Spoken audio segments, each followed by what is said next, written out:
यहाँ पर आए तमाम मीडिया साथियों का मैं क्रांतिकारी इस्तकबाल करता हूँ।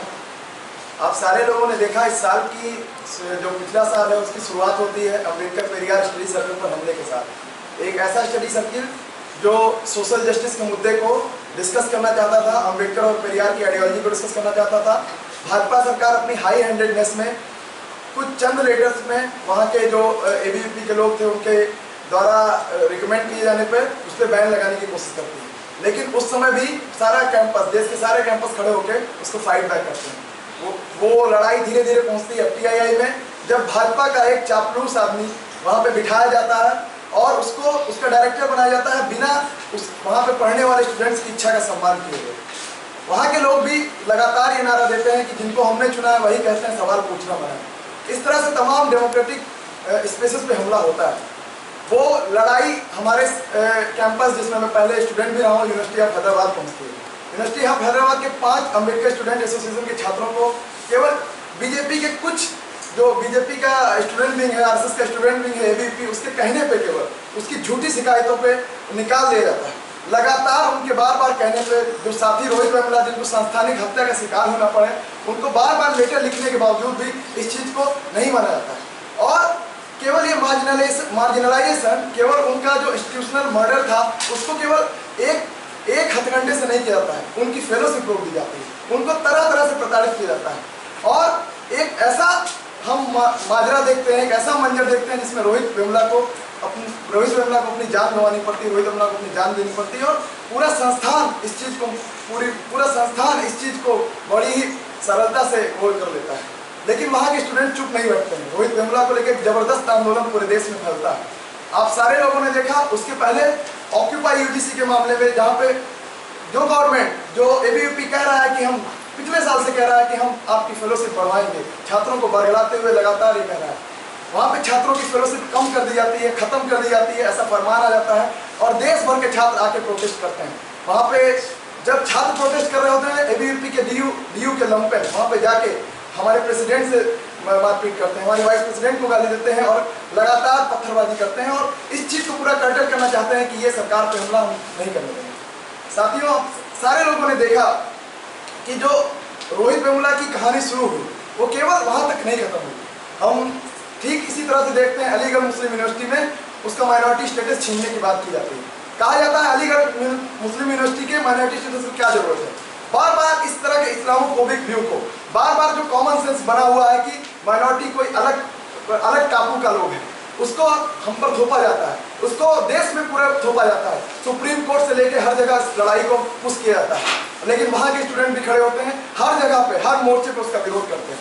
ये लड़ाई धीरे धीरे पहुँचती है इफ्लू में जहाँ पे तमाम छात्रों को केवल बीजेपी सरकार द्वारा बिठाई गई वाइस चांसलर सुनंदा सिंह द्वारा जबरदस्त तरीके से मार्जिनलाइज करके, जबरदस्त तरीके से एक्सप्लॉइट करके रस्टिकेट किया जाता है, उस पर फाइन लगाया जाता है और जगह जगह बगिंग की जाती है कि उनकी बातें सुनी जा सके। उसके बाद आप सारे लोगों ने देखा JNU ने जो विटनेस किया, ये आग धीरे धीरे JNU पहुँचती है। JNU को पहले भी RSS के जो माउथ पीस था 5 जन, उसमें बोला गया क्योंकि JNU में जेंडर जस्टिस का सेंटर है, क्योंकि जो JNU में डिस्क्रिमिनेशन की पढ़ाई होती है, इसलिए JNU एंटी नेशनल है।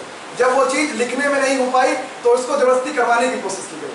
9 फरवरी का इंसिडेंट का हवाला लेते हुए इन्होंने कांग्रेस प्रेसिडेंट कन्हैया को, उमर खालिद को, अनिरुद्ध भट्टाचार्य को, रामा नागा को, आशुतोष कुमार को, अनंत को पर सेडिशन लगाया और 70 लोगों के खिलाफ ओपन FIR की। सारे स्टूडेंट ऑर्गेनाइजेशन के जो लोग, ABVP को छोड़कर सारे स्टूडेंट ऑर्गेनाइजेशन के लोग, जो लोग भी किसी भी बड़ी पोस्ट पे थे, जो लोग भी उसकी यूनिवर्सिटी में लीडिंग भूमिका में रहते हैं, एक्टिविस्ट की भूमिका में रहते हैं, सब पे ओपन FIR किया जाता है और सबको एक एक करके एक्सप्लॉइट किया जाता है। पुलिस दबिश डालती है, गर्ल्स हॉस्टल में दबिश डालती है, बॉयज हॉस्टल में दबिश डालती है और सबको एक तरफ से प्रताड़ित किया जाता है।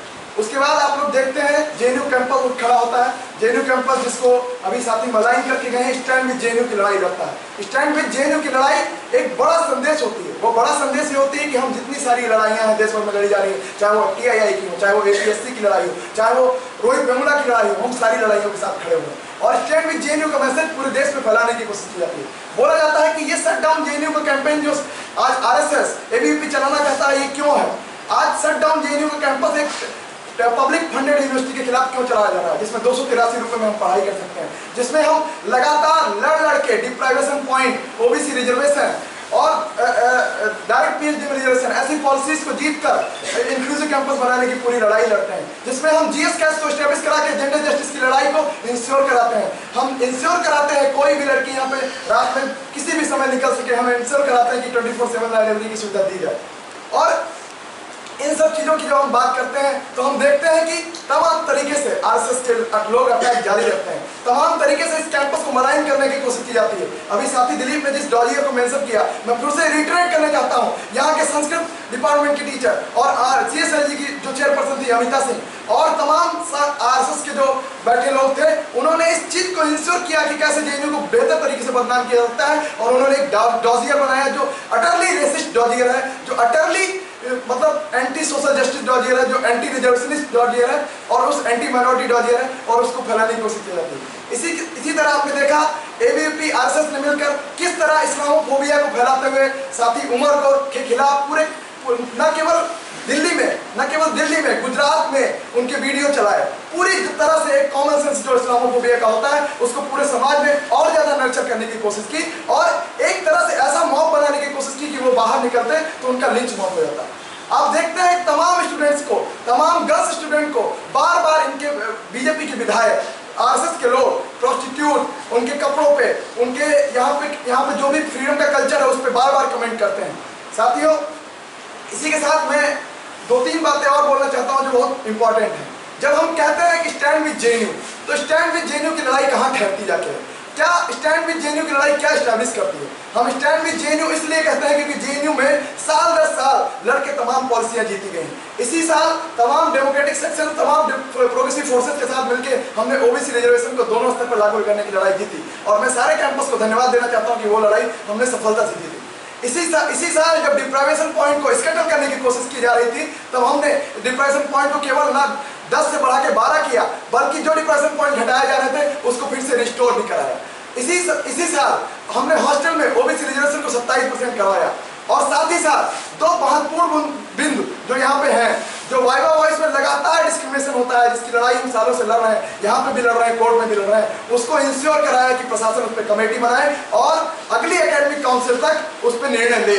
और इसको हम आपसे मतलब डिमांड करना चाहते हैं, एक तरह से वादा करते हैं कि जब हम लोग जेएनयू में आएंगे, जैसे ही नेक्स्ट एकेडमिक काउंसिल बैठेगी, वाइवा वॉइस का मुद्दा उसमें हल होगा, क्लिंच होगा।